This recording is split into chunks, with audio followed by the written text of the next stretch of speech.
আসসালামু আলাইকুম। ফারজানা কবির ফ্যামিলিতে আপনাদের স্বাগতম। আজ আমি করব আমের আচার। এই জন্য নিতে হবে 1 কেজি কাঁচা আম, যা 4 কোনা করে এভাবে কেটে নিতে হবে।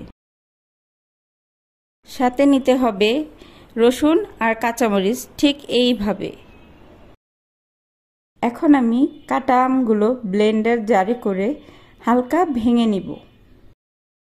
ভাঙা আমগুলো একটা প্লেটে রেখে আমি কিছুটা প্লেটটা কাট করে রাখবো, যাতে আমের রসগুলো কিছুটা সাইডে চলে আসে।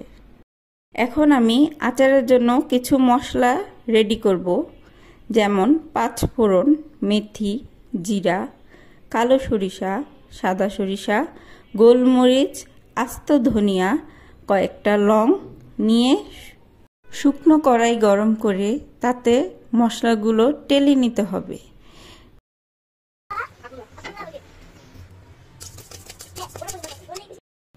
টেলে নিয়ে ব্লেন্ডার জারে করে খুব সুন্দর মিহি গুঁড়ো করে নিতে হবে।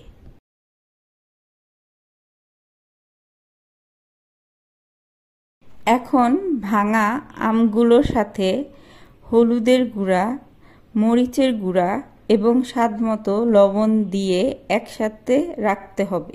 শুকনো কড়াইতে সরিষার তেল গরম করে নিব। তেল কিছুটা গরম হয়ে আসলে তাতে দিয়ে দিব কালো জিরার ফোড়ন। কালো জিরাটা কিছুক্ষণ আলতো ভেজে তাতে দিয়ে দিব আমের আর হলুদ মরিচ গুঁড়োর মিশ্রণটি।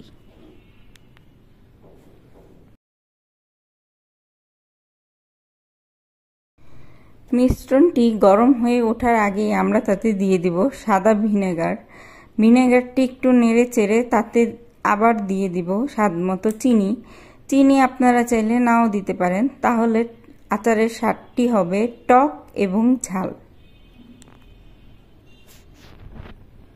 এইবার আচারটি একবার ফুটে উঠলেই আমরা তা নামিয়ে ঠান্ডা করে কাচের জারে ভরে সংরক্ষণ করব।